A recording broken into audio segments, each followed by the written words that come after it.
ओम शांति। 23 जुलाई 2025 की प्रातः मुरली में बाबा ने कहा, मीठे बच्चे, जब समय मिले तो एकांत में बैठ विचार सागर मंथन करो। जो पॉइंट सुनते हो उसको रिवाइज करो।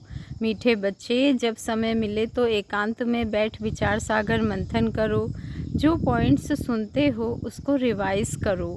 प्रश्न है, तुम्हारी याद की यात्रा पूरी कब होगी? उत्तर है, जब तुम्हारी कोई भी कर्मेंद्रियां धोखा ना दे, कर्मातीत अवस्था हो जाए, तब याद की यात्रा पूरी होगी।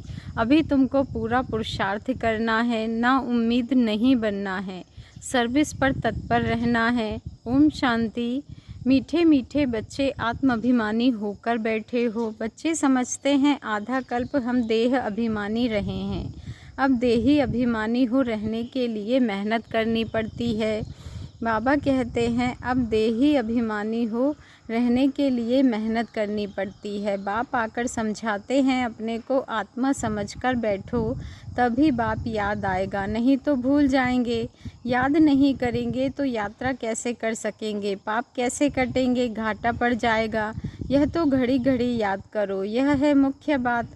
बाकी तो बाप अनेक प्रकार की युक्तियाँ बतलाते हैं। रॉन्ग क्या है, राइट क्या है, वह भी समझाया है। बाप तो ज्ञान का सागर है, भक्ति को भी जानते हैं। बच्चों को भक्ति में क्या क्या करना पड़ता है समझाते हैं। यह यज्ञ तप आदि करना, यह सब है भक्ति मार्ग। भल बाप की महिमा करते हैं परंतु उल्टी। वास्तव में श्री कृष्ण की महिमा भी पूरी नहीं जानते। हर एक बात को समझना चाहिए ना। जैसे श्री कृष्ण को बैकुंठ नाथ कहा जाता है। अच्छा, बाबा पूछते हैं, श्री कृष्ण को त्रिलोकी नाथ कहा जा सकता है? गाया जाता है ना त्रिलोकी नाथ। अब त्रिलोकी के नाथ अर्थात तीन लोक, मूल वतन, सूक्ष्म वतन, स्थूल वतन। तुम बच्चों को समझाया जाता है, तुम ब्रह्मांड के भी मालिक हो। श्री कृष्ण ऐसे समझते होंगे कि हम ब्रह्मांड के मालिक हैं। नहीं, वह तो बैकुंठ में थे। बैकुंठ कहा जाता है स्वर्ग, नई दुनिया को। तो वास्तव में त्रिलोकी नाथ कोई भी है नहीं। बाप राइट बात समझाते हैं। तीन लोग तो हैं, ब्रह्मांड का मालिक शिव बाबा भी है, तुम भी हो। सूक्ष्म वतन की तो बात ही नहीं। स्थूल वतन में भी वह मालिक नहीं है, न स्वर्ग का न नर्क का मालिक है। श्री कृष्ण है स्वर्ग का मालिक। बाबा कहते हैं, नर्क का मालिक है रावण, नर्क का मालिक है रावण। इनको रावण राज्य, आसुरी राज्य कहा जाता है। मनुष्य कहते भी हैं परंतु समझते नहीं हैं। तुम बच्चों को बाप बैठ समझाते हैं। रावण को 10 शीश देते हैं, 5 विकार स्त्री के, 5 विकार पुरुष के। अब 5 विकार तो सबके लिए हैं, सब है ही रावण राज्य में। अभी तुम श्रेष्ठाचारी बन रहे हो। बाप आकर श्रेष्ठाचारी दुनिया बनाते हैं। एकांत में बैठने से ऐसे ऐसे विचार सागर मंथन चलेगा। उस पढ़ाई के लिए भी स्टूडेंट एकांत में किताब ले जाकर पढ़ते हैं। तुमको किताब तो पढ़ने की दरकार नहीं, हाँ तुम पॉइंट्स नोट करते हो, इसको फिर रिवाइज करना चाहिए। यह बड़ी गूढ़ बातें हैं समझने की। बाप कहते हैं ना, आज तुमको गूढ़ ते गूढ़ नई नई पॉइंट्स समझाता हूँ। पारसपुरी के मालिक तो लक्ष्मी नारायण हैं, ऐसे भी नहीं कहेंगे कि विष्णु हैं। विष्णु को भी समझते नहीं हैं कि यही लक्ष्मी नारायण है। अभी तुम शॉर्ट में एम ऑब्जेक्ट समझाते हो। ब्रह्मा सरस्वती कोई आपस में मेल फीमेल नहीं है, यह तो प्रजापिता ब्रह्मा है ना। प्रजापिता ब्रह्मा को ग्रेट ग्रेट ग्रैंडफादर कह सकते हैं।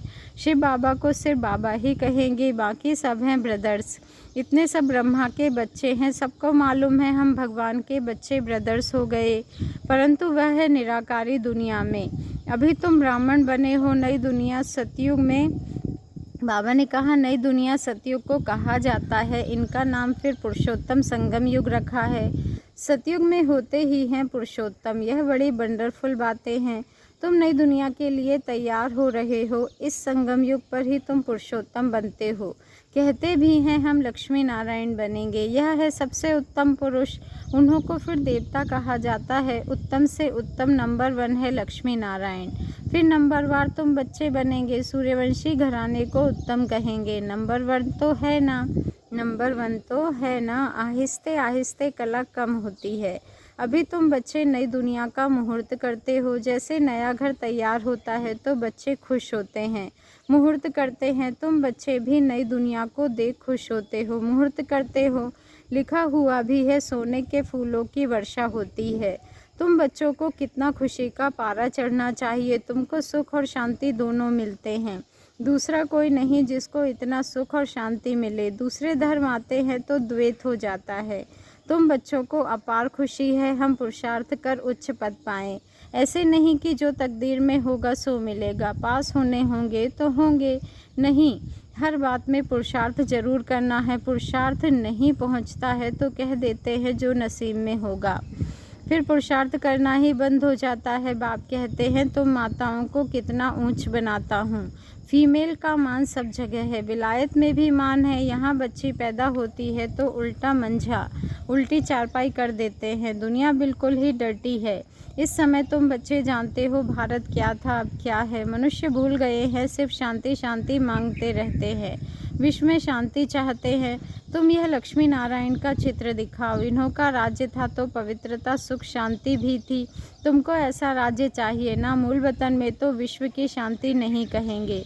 विश्व में शांति तो यहाँ होगी ना। देवताओं का राज्य सारे विश्व में था। मूल वतन तो है आत्माओं की दुनिया। मनुष्य तो यह भी नहीं जानते कि आत्माओं की दुनिया होती है। बाप कहते हैं हम तुमको कितना ऊंच पुरुषोत्तम बनाता हूँ। यह समझाने की बात है, ऐसे नहीं रड़ियाँ मारेंगे। भगवान आया है तो कोई मानेगा नहीं, और ही गालियाँ खाएंगे और खिलाएंगे। कहेंगे बीके अपना बाबा को भगवान कहती है। ऐसे सर्विस नहीं होती है। बाबा युक्ति बताते रहते हैं। कमरे में 8-10 चित्र, दीवार में अच्छी रीति लगा दो और बाहर में लिख दो बेहद के बाप से बेहद सुख का वर्षा लेना है, अथवा मनुष्य से देवता बनना है। तो आओ हम आपको समझाएं। ऐसे बहुत आने लग पड़ेंगे, आपे ही आते रहेंगे। विश्व में शांति तो थी ना। अभी इतने ढेर धर्म है। तमो प्रधान दुनिया में शांति कैसे हो सकती है। विश्व में शांति वह तो भगवान ही कर सकता है। शिव बाबा आते हैं, जरूर कुछ सौगात लाते होंगे। एक ही बाप है जो इतना दूर से आते हैं, और यह बाबा एक ही बार आते हैं। इतना बड़ा बाबा 5000 वर्ष के बाद आते हैं। मुसाफिरी से लौटते हैं तो बच्चों के लिए सौगात ले आते हैं ना। स्त्री का पति भी बच्चों का बाप तो बनते हैं ना। फिर दादा परदादा तरदादा बनते हैं। इनको तुम बाबा कहते हो। फिर ग्रैंडफादर भी होगा, ग्रेट ग्रैंडफादर भी होगा। बिरादरियां है ना। एडम आदिदेव नाम है, परंतु मनुष्य समझते नहीं हैं। तुम बच्चों को बाप बैठ समझाते हैं। बाप द्वारा सृष्टि चक्र की हिस्ट्री ज्योग्राफी को तुम जानकर चक्रवर्ती राजा बन रहे हो। बाबा कितना प्यार और रुचि से पढ़ाते हैं, तो इतना पढ़ना चाहिए ना। सवेरे का टाइम तो सब फ्री होते हैं। सुबह का क्लास होता है, आधा पौना घंटा मुरली सुनकर फिर चले जाओ। याद तो कहाँ भी रहते कर सकते हो। इतवार का दिन तो छुट्टी है, सवेरे 2-3 घंटा बैठ जाओ। दिन की कमाई को मेकअप कर लो। बाबा ने कहा दिन की कमाई को मेकअप कर लो, पूरी झोली भर दो। टाइम तो मिलता है ना। माया के तूफान आने से याद नहीं कर सकते हैं। बाबा बिल्कुल सहज समझाते हैं। भक्ति मार्ग में कितने सत्संगों में जाते हैं। श्री कृष्ण के मंदिर में, फिर श्रीनाथ के मंदिर में, फिर और किसके मंदिर में जाएंगे। यात्रा में भी कितने व्यभिचारी बनते हैं। इतनी तकलीफ भी लेते, फ़ायदा कुछ नहीं। ड्रामा में यह भी नूंद है, फिर भी होगा। तुम्हारी आत्मा में पाठ भरा हुआ है। सतयुग त्रेता में जो पाठ कल्प पहले बजाया है वही बजाएंगे। मोटी बुद्धि यह भी नहीं समझते हैं। जो महीन बुद्धि हैं वही अच्छी रीति समझकर समझा सकते हैं। उन्हें अंदर भासना आती है कि यह अनादि नाटक बना हुआ है। दुनिया में कोई नहीं समझते यह बेहद का नाटक है। इनको समझने में भी टाइम लगता है।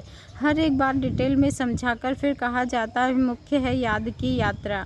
सेकंड में जीवन मुक्ति भी गाया हुआ है, और फिर यह भी गायन है कि ज्ञान का सागर है। सारा सागर स्याही बनाओ, जंगल को कलम बनाओ, धरती को कागज बनाओ, तो भी अंत नहीं आ सकती। शुरू से लेकर तुम कितना लिखते आए हो, ढेर कागज हो जाए। तुमको कोई धक्का नहीं खाना है। मुख्य है ही अल्फ, बाप को याद करना है। यहाँ भी तुम आते हो शिव बाबा के पास। शिव बाबा इनमें प्रवेश कर तुमको कितना प्यार से पढ़ाते हैं। कोई भी बड़ाई नहीं है। बाप कहते हैं मैं आता हूँ पुराने शरीर में।